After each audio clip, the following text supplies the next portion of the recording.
आज हम बात करेंगे महान सिकंदर के इतिहास के बारे में, जिसने केवल 20 वर्ष की उम्र में मैसेडोनिया, जो यूरोप महाद्वीप का एक छोटा सा क्षेत्र है, वहां का शासक बनकर लगभग दुनिया के आधे हिस्से पर इसने अपना कब्जा स्थापित कर दिया था। इस युवा का एक ही सपना था दोस्तों कि मैं पूरे विश्व में अपने विजय का परचम दे रहा हूं, पूरे विश्व पर मेरा अधिकार हो। आखिर कौन था यह सिकंदर? अभी भी इसका जिक्र इतिहास के पन्नों में स्वर्णिम अक्षरों में क्यों किया जाता है और इसको महान के नाम से क्यों संबोधित किया जाता है, इसके बारे में आज चर्चा करेंगे। उससे पहले इसके जीवनी के बारे में जान लेते हैं दोस्तों। इसका जन्म 356 ईसा पूर्व में मैसेडोनिया, यूरोप का एक छोटा सा क्षेत्र है दोस्तों, वहां फिलिप द्वितीय के घर में हुआ। इसकी माता का नाम ओलंपियाज और इसके गुरु का नाम अरस्तु था। शायद आपने अरस्तु के बारे में तो जाना होगा, जिन्हें जीव विज्ञान का जनक भी कहा जाता है।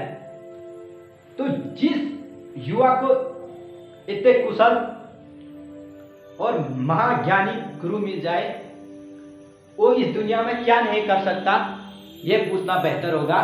क्या कर सकता है से। तो दोस्तों आगे बढ़ते हैं। 20 वर्ष की उम्र में है मैसेडोनिया, जिसे वर्तमान समय में मकदूनिया के नाम से भी जाना जाता है, वहां का राजा बनने के पश्चात इसने अपने गुरु अरस्तु से पूरे विश्व में विजय प्राप्त करने का आशीर्वाद लेके यह निकला और लगभग मिस्र, ईरान, फिनिशिया और भारत के पंजाब और अन्य क्षेत्रों में इसने भारत आने से पहले कब्जा स्थापित कर दिया था। केवल 8-9 महीने के दौरान इसने इतनी लड़ाई लड़ी, इतना खून खराबा किया दोस्तों इसने। और खास बात इसकी यह है कि ये उन युद्धों में से एक भी युद्ध नहीं हारा। वो कहते हैं दोस्तों कि ताश के पत्तों से कभी ताजमहल नहीं बना करता, नदियों के पानी को रोकने से कभी समंदर नहीं बना करता। लड़ते रहो जिंदगी में हर पल, क्योंकि एक युद्ध के जीत जाने से कोई सिकंदर नहीं बनता। यही तो खासियत है दोस्तों इसकी, जो इसको महान बनाती है। अपने युद्ध कौशल के दम पर इसने दुनिया को झुका दिया था। किसी ने सच यही कहा है कि दुनिया झुकती है, केवल झुकाने वाला चाहे। युद्ध स्किल है, पावर है दोस्तों, खुद पर आत्मविश्वास था इसका बहुत जबरदस्त। इसकी 2 युद्ध स्किल मुझे बहुत पसंद आई दोस्तों। ये जिस जहाज से अपनी सेना को उतारता था, पानी के जहाज से, यह इतना शातिर था दोस्तों कि उस जहाज में आग लगा देता था या फिर उस जहाज को तोड़ फोड़ के ध्वस्त कर देता था। अब आप पूछोगे कि यह ऐसा क्यों करता था? क्योंकि सेनाओं के पास वापस जाने का कोई दूसरा विकल्प ना बचे। केवल 2 विकल्प सेनाओं के पास रहते हैं। पहला ये कि मारो और अपनी जीवन बचाओ, और दूसरा मर जाओ। और मरना तो कोई चाहेगा नहीं दोस्तों, तो दूसरा पहला विकल्प बचता है कि मारो अपनी जान बचाओ। दूसरा सबसे बड़ा स्किल यह था दोस्तों इसका कि इसने अपने डर पर काबू प्राप्त कर लिया था। इतना आत्मविश्वास इसके हृदय में, विराट हृदय लेके, कि आए कोई सामने विपक्ष में, मारेंगे उसको वहीं पर पटक के। ऐसे शासक दोस्तों कई सालों बाद जन्म लेते हैं। हालांकि मेरे ख्याल से शायद इसने मारकाट का रास्ता गलत चुना, लेकिन दोस्तों इसकी गाथाएं आज भी पूरी दुनिया में प्रचलित हैं। बच्चा बच्चा इसके बारे में जानता है। शायद कक्षा 6-7 में इसका वर्णन है, इसका जिक्र किया गया है इतिहास के किताब में। तो बढ़ते हैं आगे की ओर। अखंड भारत आने से पहले दोस्तों इसने अनेक स्थानों पर कब्जा स्थापित करके ईरान, जो बेबीलोन है, वहां से भारत आने का निर्णय लिया। उस समय अखंड भारत हुआ करता था। पाकिस्तान, भारत, बांग्लादेश और अफगानिस्तान, ये सब अखंड भारत के अंतर्गत आते थे। इसको आता देखकर जो आचार्य चाणक्य हैं चंद्रगुप्त, वो शायद आपने एपिसोड देखा होगा। आचार्य चाणक्य बहुत दुखी हो गए क्योंकि उसकी इतनी बड़ी सेना थी दोस्तों। कहते हैं कि 50,000 उसकी पैदल सेना और 7,000 घुड़सवार थे। जब चलता था तो दोस्तों धरती तक कांप उठती थी उसके फौज और उसके जो घोड़ों की पैरों की आवाज से। इतना महान राजा एकदम तेजी से अखंड भारत की ओर बढ़ रहा था। तो आचार्य चाणक्य ने उस समय भारत में सबसे शक्तिशाली राज्य हुआ करता था मगध।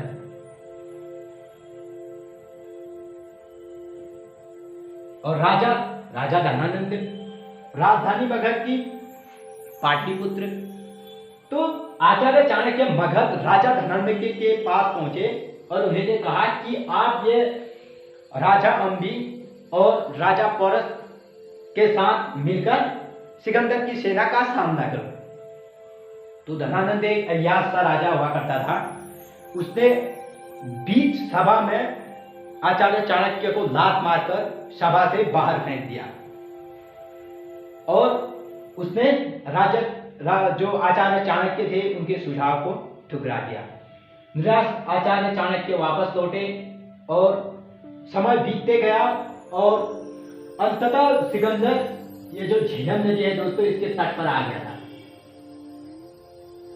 झेलम नदी दोस्तों, उस समय झेलम नदी में राजा अम्बी का शासन हुआ करता था, जिसकी राज्य का नाम गांधार और उसके राजधानी का नाम तक्षशिला था।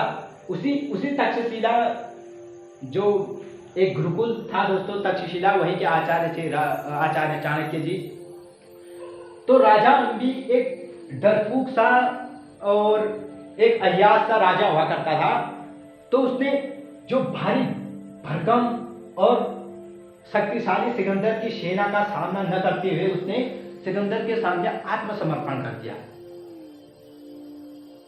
डर गया वो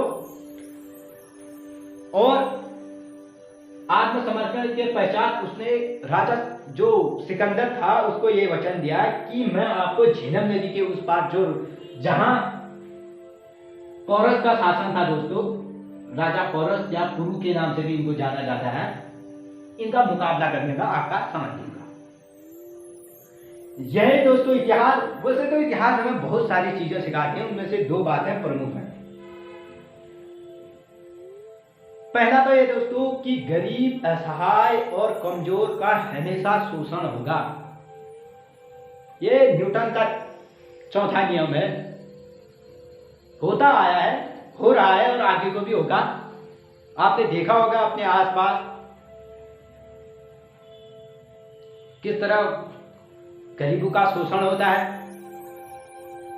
और दूसरा, जो परिस्थिति से लड़ना जानता है, जिसमें परिस्थिति को कायम करने की क्षमता है दोस्तों, उसका सम्मान क्या करते हैं, ना कि उससे युद्ध, वरना पैरों तले रौंद दिए जाओगे दोस्तों। हाँ, हालांकि अम्बिक ने आत्मसमर्पण करके गलत किया, लेकिन उसके पास कोई दूसरा रास्ता भी नहीं था। चाहकर भी वो सिकंदर से युद्ध नहीं जीत पाता, क्योंकि वही ताकत थी दोस्तों सिकंदर के फौज में। उसके पास एक से एक योग्य सेनापति। और एक प्रसिद्ध क्वेश्चन दोस्तों जो एसएससी, जीडी और आर्मी में भी पूछा जाता है, वो है कि सिकंदर का प्रसिद्ध सेनापति कौन था। सेल्यूकस निकेटर इसका आंसर है। वो जिसने 60,000 सेना की कमान उसके हाथ में दी कि किस तरह उनको तैयार करना है युद्ध के लिए और क्या रणनीति बनानी है, आगे वो जितने भी राज्य हैं उन पर आधिपत्य जमाने के लिए। तो दोस्तों झेलम नदी को जैसे तैसे उन्होंने पार किया और आगे सामना उनका राजा पौरस से। राजा पौरस एक ऐसे राजा हुआ करते थे, बहुत ही बलशाली, योग्य, कुशल और युद्ध नीति में निपुण। उन्होंने राजा जो सिकंदर था दोस्तों, सिकंदर महान, उनके सामने आत्मसमर्पण न करके उनसे युद्ध करने का फैसला किया। यह जज्बा है दोस्तों, इससे हमें सीख मिलती है। हाँ, हालांकि उनको पता था मैं नहीं जीत पाऊंगा ये युद्ध करके, 20,000 तकरीबन पैदल सेना पोरस की और 50,000 तकरीबन सिकंदर की। जीत तो सिकंदर की तय थी ना, फिर भी उन्होंने सामना किया। लेकिन दोस्तों झेलम नदी के तट पर इसको शायद इंडे स्पीच का युद्ध भी कहा जाता है। झेलम नदी के तट पर युद्ध हुआ और उसमें एक दुर्घटना घट गई दोस्तों। जो सिकंदर था उसके प्रिय घोड़े का नाम शायद ब्यूसेलेफस इस नाम का घोड़ा था दोस्तों।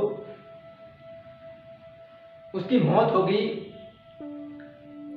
तीर से उसके गले में लग गया दोस्तों। तो गलत जगह लगने की वजह से उसके घोड़े की मौत हो गई और उसी घोड़े की याद में सिकंदर ने झेलम नदी के तट पर एक बिलू से फेला नामक नगर की स्थापना की दोस्तों। शायद यही है उसका उस घोड़े का नाम। तो अंत में दोस्तों पोरस की हार हो गई और पोरस को राजा जो सिकंदर था उसके सामने पेश किया गया और उससे पूछा गया कि तुम अब हार चुके हो तो मैंने तुम्हारे साथ कैसा व्यवहार करना चाहिए। तो पोरस तो वे महान, उन्होंने कहा एक राजा दूसरे राजा के साथ जैसा व्यवहार करता है वैसा व्यवहार कीजिए। सोचे कोई और राजा होता तो अपने प्राणों की भीख मांगता उसके सामने, या राजा अंधी की तरह पहले ही आत्मसमर्पण कर देता। यही तो खासियत है राजा पोरस की। तो यही बहादुरी को देखते हुए सिकंदर अचंभित हो गया कि हाँ कोई है मुकाबले में, टक्कर का पहली बार मिला है कोई। तो उसने उसकी वीरता की प्रशंसा की और उसको क्षमादान दे दिया। आगे बढ़े हो, आगे उस समय ये हिमाचल प्रदेश और पंजाब की ओर ब्यास नदी बहती थी। ब्यास नदी रहा होगा अगस्त का महीना, बहुत भयंकर बाढ़ आ गई दोस्तों इसमें। इसको पार करना सिकंदर के लिए नामुमकिन था। सिकंदर पश्चिम की ओर से ही क्यों आया, इसका एक बड़ा रीजन भी है दोस्तों। दक्षिण की ओर हिंद महासागर, 60,000 सेना के लिए जहाज की व्यवस्था करना असंभव। उत्तर की ओर से महान पर्वत श्रेणियां जिसको लांगना दोस्तों, ये छोटे मोटे हौली जो कैप्टन होते हैं, जो हवाई जहाज होते हैं, उनके बस में नहीं होता उन पर्वत श्रेणियों को लांघना। तो सिकंदर की सेना तो एक छोटी बात है। तो आया वो और थकी हुई सिकंदर की सेना ने आगे मगध का सामना करने से इनकार कर दिया। शायद हो सकता है दोस्तों कि वो डर गए होंगे। मगध की बड़ी सेना लगभग 300-350 हाथी वाली सेना, 4,000 के आसपास घुड़सवार और रहे होंगे 20-25 हजार के आसपास पैदल सेना। और एक तो दूसरे का इलाका है और क्योंकि ये एक बहुत सुरक्षित एरिया था दोस्तों, यहां से आक्रमण नहीं कर सकते, हिंद महासागर है, ऊपर से आक्रमण नहीं कर सकते, पर्वत श्रेणियां हैं। यहां पर इतना कड़ा पहरा था दोस्तों मगध का कि उसको पार करने में शायद सिकंदर की बहुत सेना का नुकसान हो जाता। शायद इसी कारण बस सिकंदर की सेना ने वापस लौटने का फैसला किया और निराश सिकंदर अपनी सेना को समझाते समझाते थक गया कि हम कर सकते हैं। लेकिन दोस्तों सेना का आत्मविश्वास गिर गया था और सेना ने वापस जाने का निर्णय लिया।